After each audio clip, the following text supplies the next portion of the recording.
दोस्तों, हम में से हर एक इंसान की नज़र में कोई ना कोई ऐसा इंसान ज़रूर होगा जो बहुत एनर्जेटिक होगा और हमारा दिल करता होगा कि हम उससे पूछ ही लें कि उसके इतने एनर्जेटिक होने के पीछे क्या राज है। इस वीडियो में मैं आपके साथ 4 प्रिंसिपल्स शेयर करूंगा जिनको इस्तेमाल करके आप बहुत एनर्जेटिक फील करेंगे। ये 4 प्रिंसिपल्स साइंटिफिकली प्रूव हैं, यानी दुनिया के बड़े बड़े साइंटिस्ट ने ये रिसर्च और एक्सपेरिमेंट करके ये प्रूव कर दिया है कि अगर कोई इन प्रिंसिपल्स पर अमल करता है तो वो बहुत एनर्जेटिक फील करेगा।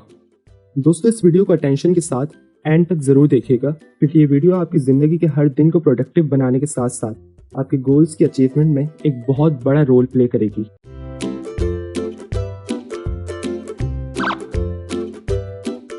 हो सकता है कि आपके पास इस दुनिया की महंगी से महंगी स्पोर्ट्स कार हो, लेकिन आप उस स्पोर्ट्स कार में फ्यूल की जगह वाटर या बियर डालकर चलाने की कोशिश करें तो आपको क्या लगता है, क्या कार चलेगी? जी हाँ दोस्तों, वो नहीं चलेगी। एक अच्छी कार के साथ हमें उसे चलाने के लिए एक अच्छे फ्यूल की भी ज़रूरत होगी ताकि हम कार की परफॉर्मेंस का हाई लेवल अचीव कर सकें। अब सवाल यह है कि अगर हम स्पोर्ट्स कार की जगह अपने आप को रखें तो क्या हम अपने आप को राइट फ्यूल देते हैं? जो फर्स्ट प्रिंसिपल मैं आपके साथ शेयर करूंगा, दुनिया में ना ही कोई ऐसा फूड है और ना ही कोई विटामिन पिल जो आपके लिए ऐसा वैल्यूएबल काम करे जो ये फर्स्ट प्रिंसिपल करेगा। तो फर्स्ट प्रिंसिपल है ब्रीदिंग पैटर्न। दरअसल हम सांस तो लेते हैं लेकिन एक सही तरीके से नहीं लेते। जिस तरह एक एक ब्लॉक से मिलकर एक बिल्डिंग बनती है, इसी तरह एक एक सेल से मिलकर हमारी बॉडी बनती है। अब जितने स्ट्रॉन्ग ब्लॉक्स होंगे उतनी स्ट्रॉन्ग बिल्डिंग होगी। बिल्कुल इसी तरह जितने स्ट्रॉन्ग हमारे सेल्स होंगे उतनी स्ट्रॉन्ग हमारी बॉडी होगी। जिस तरह स्पोर्ट्स कार के अच्छे से चलने के लिए एक राइट फ्यूल की ज़रूरत है, इसी तरह हमारी बॉडी के हर सेल को स्ट्रॉन्ग बनने के साथ साथ अच्छे से काम करने के लिए हमारा एक राइट वे में सांस लेना और अच्छे फूड को राइट वे में खाना बहुत ज़रूरी है। जिस तरह एक बिल्डिंग में बहुत ब्लॉक्स होते हैं, इसी तरह हमारी बॉडी में बहुत सेल्स हैं और हर एक सेल को अच्छे से काम करने के लिए फूड और ऑक्सीजन की ज़रूरत होती है। हज़ारों, लाखों और करोड़ों सेल्स को फूड और ऑक्सीजन ब्लड के ज़रिए पहुंचती है और ब्लड को सेल्स तक जो चीज़ पंप करती है वो हमारा हार्ट है। एक स्पोर्ट्स कार को कितना ही अच्छा फ्यूल क्यों ना दे दिया जाए, जब वो कार फ्यूल को एनर्जी जनरेट करने के लिए इस्तेमाल करेगी तो यूजलेस और टॉक्सिक गैसेस भी पैदा होंगी जिन्हें कार एग्जॉस्ट सिस्टम के जरिए एटमॉस्फेयर में रिलीज कर देती है। और अगर ये टॉक्सिक गैसेस कार से बाहर ना निकलें तो कार खराब हो जाएगी। इसी तरह हमारी बॉडी का हर सेल अच्छे से काम करने के लिए जब फूड और ऑक्सीजन इस्तेमाल करता है तो बदले में वेस्ट और टॉक्सिक मटेरियल भी प्रोड्यूस करता है, जिसका सेल से बाहर निकलना बहुत ज़रूरी है। ये टॉक्सिक मटेरियल लिम्फेटिक सिस्टम के जरिए बाहर निकलता है, जिसे हम हमारी बॉडी का सैवेज सिस्टम भी कह सकते हैं। एक्चुअली हमारी बॉडी के हर सेल की सराउंडिंग में एक सैवेज लाइन होती है और इस सैवेज लाइन के बाद ब्लड वेसल्स होती हैं जिनके जरिए ब्लड सेल्स तक पहुंचता है। ब्लड जब ब्लड वेसल से सैवेज लाइन में आता है तो सेल काम की चीज़ें सैवेज लाइन में से ले लेता है और जो यूजलेस चीज़ें सेल में ऑलरेडी मौजूद होती हैं वो उसे सैवेज लाइन में भेज देता है। इस तरह सेल टॉक्सिक और वेस्ट मटेरियल से साफ हो जाता है। दोस्तों, हमें 1:4:2 के रेशो में सांस लेना चाहिए। मतलब अगर आप 1 सेकंड के लिए एयर को इनहेल करते हैं तो आपको 4 सेकंड तक एयर को होल्ड करना है और फिर 2 सेकंड तक एयर को एक्सहेल करना है। आपको इस पैटर्न को 10 टाइम्स रिपीट करना है और एक दिन में एटलीस्ट 3 टाइम्स करना है। इस 1:4:2 के रेशो की खासियत यह है कि जब आप 1 सेकंड तक एयर को इनहेल करेंगे तो वो आपके ब्लड के जरिए आपके हर सेल तक पहुंच जाएगी।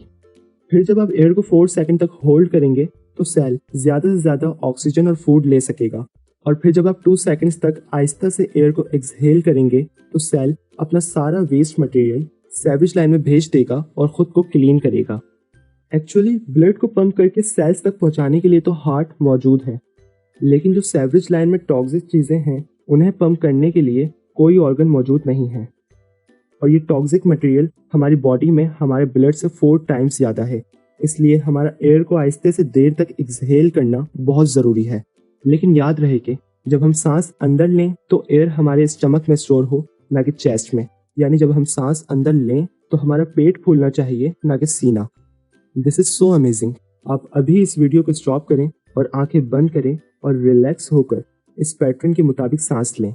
आपको स्ट्रेस आपकी बॉडी से बाहर निकलते हुए फील होगा। आप इस पैटर्न को अपने मुताबिक भी सेट कर सकते हैं। आप चाहें तो 2 सेकंड के लिए सांस को अंदर लें, 8 सेकंड तक रोके रखें और फिर 4 सेकंड तक बाहर निकालें। इस एक्सरसाइज के बहुत बेनिफिट्स हैं और ये साइंटिफिकली प्रूव्ड है कि अगर आपके सेल को एक राइट अमाउंट में ऑक्सीजन नहीं मिले तो वो कैंसर की वजह बन सकता है। सेकंड प्रिंसिपल है ईटिंग वाटर रिच फूड्स। हमारा प्लैनेट 70% वाटर से कवर है, 80% हमारी बॉडी में वाटर है। तो आप क्या सोचते हैं कि ज़्यादा से ज़्यादा हमारी डाइट में क्या होना चाहिए? बहुत लोग रिकमेंड करते हैं कि हमें एक दिन में 8 to 12 glasses of water drink करना चाहिए। क्या आप सोच सकते हैं कि ये कितनी बड़ी बेवकूफ़ी है? सबसे पहले तो जिस 70% वाटर से हमारी अर्थ कवर है, उसमें सिर्फ 3% ही पानी पीने लायक है, और उसमें भी क्लोरीन, फ्लोराइड, मिनरल्स और बहुत से टॉक्सिक सब्सटेंसेस मौजूद हैं। ये बात हम सब जानते हैं कि वाटर एक यूनिवर्सल सॉल्वेंट है। हम ये सोच भी नहीं सकते कि इसमें कितने सॉलिड सब्सटेंसेस डिसॉल्व होंगे। हमें सिर्फ उस वक्त पानी पीना चाहिए जब हमें प्यास लगे। And all we need to do is eat foods that are naturally rich in water like fruits and vegetables.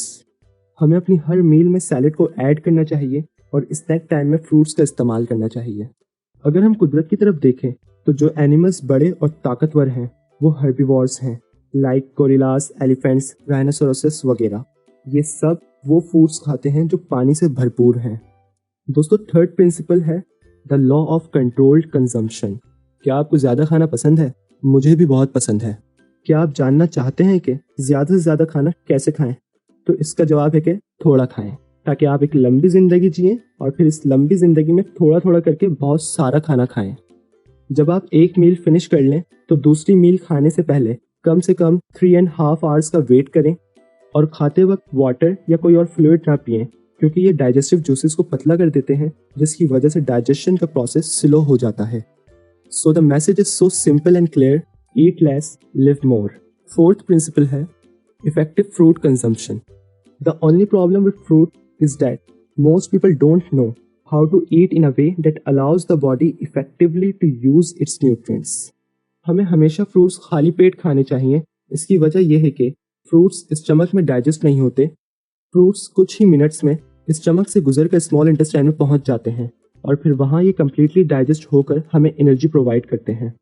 But if there is meat and potatoes in stomach, तो फ्रूट्स स्मॉल इंटेस्टाइन तक नहीं पहुँच पाएंगे, जिसकी वजह से ये digest नहीं होंगे और हमें एनर्जी नहीं मिलेगी। दोस्तों, फ्रूट्स में 90 to 95% वाटर होता है और फ्रूट्स 10 to 15 मिनट्स जितने लेस टाइम में डाइजेस्ट होकर हमें large amount of energy provide करते हैं। हमें एक अच्छी और हेल्दी हैबिट को अपनाना चाहिए, और वो ये है कि हमें अपने सोने से पहले के 1 आवर में कुछ भी खाना नहीं चाहिए। अगर आप डिनर करते ही सो जाते हैं तो पूरी रात आपके स्टमक में डाइजेशन हो रही होती है, जिसकी वजह से जब आप सुबह उठते हैं तो बहुत थका हुआ महसूस करते हैं।